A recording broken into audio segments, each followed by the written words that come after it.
పూలు మనం పెట్టాలి, అది దున్నేస్తుంది. అయితే దారం అదంతా లోపల పెట్టేస్తాడు, అన్ని అందులో పెట్టేస్తాడు. మనం పూలు 2 పెట్టగానే అది ఇట్లా అంటుంది, మళ్ళీ 2 పెట్టగా ఇట్లా అంటుంది. అంటే మనం పూలు పెట్టి ఇట్లా అంటాం కదా, ఈ అనే పనిని మిషన్ చేస్తుంది. కొంత తగ్గించాడు పని. అసలు ఫిజికల్ వర్క్ తగ్గిపోతుంది అన్నమాట పూలు పెట్టడమే. ఇట్లా ఇన్నోవేషన్ ఎక్కడ లేదా దేశంలో? ఎక్కడ దేశంలో లేదు, ప్రపంచంలో లేదు. ఫస్ట్ టైం చేశాడు అని. ప్రపంచంలో లేదు లేదు.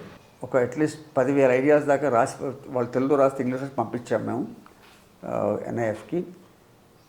36 మంది తెలుగు పిల్లలకి రాష్ట్రపతి అవార్డ్స్ వచ్చాయి. Great. Capturing creativity of our children. మల్లెపూల దండల గురించి చాలా చేస్తుంటారు, కానీ చాలా కష్టం అవుతుంది వాళ్ళకి. ఇట్లా దారం తిప్పుతాం కదా పూలు పెట్టి, ఆ తిప్పడం అనేది రోజుకు ఒక 10,000 సార్లు చేస్తే వాళ్ళకి కష్టం అవుతుంది. అంటే ఒక మల్లెపూలైనా కనకాంబరాలు, బంతి పూలు అన్నీ చేయొచ్చు, ఏ పూలని చేయొచ్చు. ఇప్పుడు ఆయన చిన్న పూలు పెట్టాడు, పెద్ద పూలు కూడా పెట్టవచ్చు. మెల్లిమెల్లిగా ఇంప్రూవ్ చేస్తున్నాడు. ఒక మిషన్ తయారు చేశాడు అబ్బాయి శ్యాంబాబు అని, హైదరాబాద్లో ఉంటాడు, నిడదవోలు అయింది. ఆ అబ్బాయి తయారు చేశాడు. ఏమీ లేదు అబ్బాయికి, అప్పులు చేశాడు. కానీ చేయకముందే తను రాణిస్తారు అని చెప్పి ఎవరు రాలేదు. చేసిన తర్వాత నా రెఫరెన్స్ వచ్చింది, పల్లెసీనకు వచ్చేసాడు. We have taken him under us. ఆయనకు కావాల్సిన అన్ని ఆర్థిక సహాయం, టెక్నికల్ సహాయం చేస్తాం. అయితే ఆయన ఇప్పుడు చేసిన చిన్న పువ్వుల్ని చేస్తుంటాడు.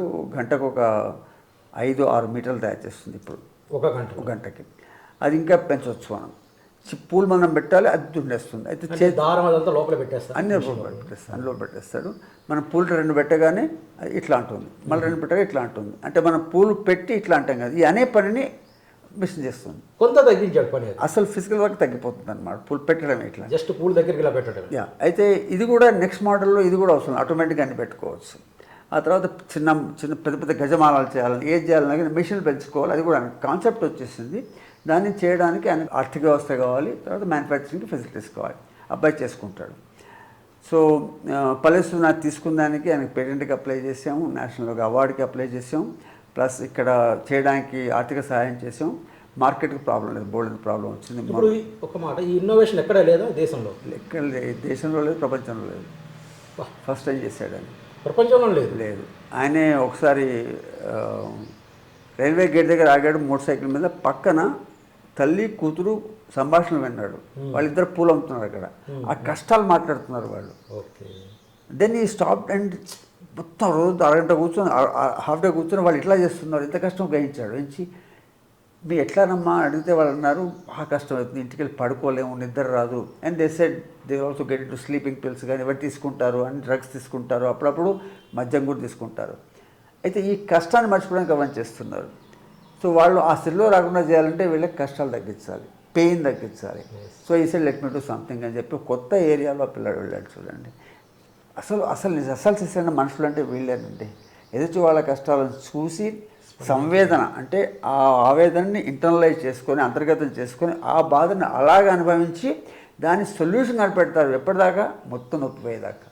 వాలంటీరింగ్గా చేస్తారు. డబ్బు లేదు, మ్యాండేట్ లేదు, ప్రాజెక్ట్ లేదు, ఫండింగ్ లేదు. సంవేదనతో, స్వచ్ఛందంగా, వాల్యూ సిస్టమ్తో చేస్తారు. వాల్యూ సిస్టమ్స్ ఏమిటి? Affordability, affordable excellence, local technology, ఇవన్నీ value system. Emphasis on people.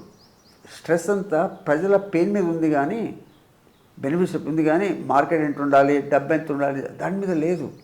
Technology pain తగ్గించడానికి తీసుకొస్తాం, డబ్బులు అమ్మితే వస్తాయి. కానీ డబ్బులు టెక్నాలజీతో సమస్యలు వెతకూడదు. వీళ్ళు ఏం చేస్తారు? ముందు సమస్య వెతికి దాని తగ్గ టెక్నాలజీ తీసుకొస్తారు, దాని తగ్గ ధర పెడతారు, అందుబాటులో పెడతారు. సో ఈ నాన్ ఫామ్లో కూడా ఇలాగ ఉన్నాయి. ఇంకా చాలా పురుగులకి, గ్రోత్కి, ఫంగస్ అంటారు దానికి, అన్నిటికీ మన హైబ్రిడ్ సొల్యూషన్స్ ఉన్నాయి ఇక్కడ. అన్ని టెస్టింగ్ చేసినవి ఉన్నాయి మా దగ్గర. అంతే కానీ చెప్పాను కదా, లేకపోతే దానికి పల్లెసీన ముందర తీసుకురాదు. ఇంకోటి ఏం చేసాం, వీళ్ళు చేస్తున్నప్పుడు వ్యవస్థ దగ్గరికి వెళ్ళి చూపెడితే వాళ్ళు నాతో మాట్లాడారు, బ్రిగేడియర్ కదా అని మాట్లాడారు నాతో. కాఫీ దగ్గర పంపించేస్తారని ఏమి చేయాలి? వ్యవస్థకి దీని మీద ప్రేమ లేదు అనిపించింది నాకు 2005 నుంచి చూస్తూ ఉంటే. ఏం చేయాలి? వీళ్ళని మార్చలేము మనం. మీడియా వాళ్ళు రాలేదు, మన దగ్గరికి వచ్చినా కానీ వాళ్ళు ఇప్పటికి కూడా ఒక రకంగా చేస్తున్నారు కానీ డీప్గా ఏం చేయట్లేదు. ఇది నా ఉద్దేశం. అయితే అప్పుడు మేము నెక్స్ట్ జనరేషన్ ఇన్ఫ్లుయెన్స్ చేద్దామని చెప్పి స్కూల్స్కి, కాలేజీకి వెళ్ళడం మొదలుపెట్టాం. 30 కంటే ఎక్కువ ఉన్న వాళ్ళు మార్చడం కష్టం. 30 గడి కింద వాళ్ళు కొంచెం మార్చవచ్చు, అప్పుడు అవకాశం ఉంది. తొమ్మిది స్కూల్లో వెళ్ళి ఇన్నోవేషన్ వీడియోలు, ఇన్నోవేషన్ సమస్యలు చెప్పేవాళ్ళు. ఊరి సమస్యలు చెప్తున్నాను కాబట్టి వాళ్ళు ఆ సమస్యలు బతుకుతున్నారు. దబ్బుకున పట్టించుకునేవాళ్ళు. మా అమ్మకి ఇలా అవుతుంది, మా నాన్నకి ఇలా అవుతుంది, మా బాబాయ్కి ఇలా అవుతుంది. వాళ్ళ సమస్యలు పరిష్కారాలు ఉన్నాయని చెప్పి వాళ్ళకి వచ్చి ఇద్దరు మేము ఏం చేసేవాళ్ళు అంటే, మీరేమైనా చెప్పండి రా, కొత్త సమస్యలు చెప్పండి, పరిష్కారాలు చెప్పండి అంటే వాళ్ళు చెప్తారు. ఇలాగ క్యాప్చరింగ్ చిల్డ్రన్ క్రియేటివిటీని పల్లెస్తున్న వాలంటీర్స్ గవర్నమెంట్ స్కూల్స్లో చేసేవాళ్ళు. ఎప్పటి నుంచి మొదలుపెట్టారు ఇది? 2008లో మొదలుపెట్టాం. 10 ఏళ్ళు చేస్తే ఒక అట్లీస్ట్ 10,000 ఐడియాస్ దాకా రాసి, వాళ్ళు తెలుగు రాస్తే ఇంగ్లీష్ రాసి పంపించాము మేము NIFకి. 36 మంది తెలుగు పిల్లలకి రాష్ట్రపతి అవార్డ్స్ వచ్చాయి. Great. Capturing creativity of our children మన పని ఎవరు చేస్తారు? ఒక అమ్మాయి అయితే వాళ్ళ పని మనిషి రాజమండ్రి స్కూల్లో వెళ్ళినప్పుడు వాళ్ళ తల్లి పని మనిషి బోల్డ్ అడుగుతుంది.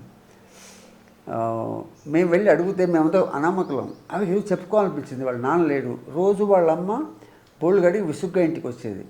ఏమైందమ్మా అంటే, అంతా తిడుతున్నారు నన్ను, సరిగ్గా కడగట్లేదని అని తిట్టేవాళ్ళు. మేము విసుగ్గా ఇంటికి వచ్చేది.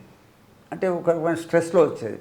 ఈ అమ్మాయికి ఏం చేయాలో తెలియదు. 6వ క్లాస్ అవుతుంది, అమ్మ కష్టపడుతోంది. She share that pain with అస్.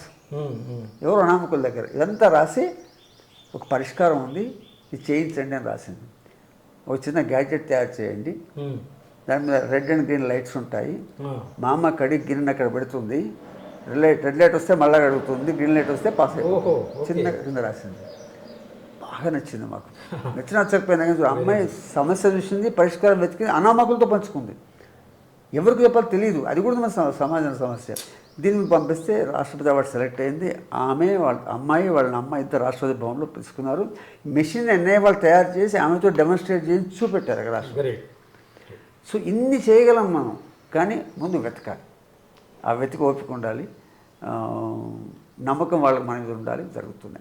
అలాగే కాలేజీకి వెళ్ళాము. కాలేజీకి వెళ్ళి అన్ని కాలేజ్, ఇంజనీరింగ్ కాలేజ్, మెడికల్ కాదు కానీ మేనేజ్మెంట్ కాలేజెస్, వాళ్ళకి రూరల్ కనెక్ట్ చేసుకోండి. ఎందుకంటే మీరంతా గవర్నమెంట్కి ఇండస్ట్రీకే చేస్తున్నారు. 85% సొసైటీ పక్కనే ఉంది. అక్కడి నుంచి వచ్చాము మనందరం. కానీ వాళ్ళ సమస్య గురించి ఆలోచించట్లేదు. నేను ఊరు వాళ్ళు అంటాను కానీ ఊరి గురించి ఏం తెలియదండి. ఊళ్ళో బతికిన వాళ్ళే ఊరి గురించి తెలియదు. అయితే తెలుసుకోవాలంటే ఓన్లీ సమస్యలు చూడాలి అనే దృష్టితో వెళ్ళినప్పుడు కనిపిస్తాయి. ఎలా వెళ్ళాలి మేము తీసుకెళ్ళి చూపెట్టేవాళ్ళం. How to identify problems.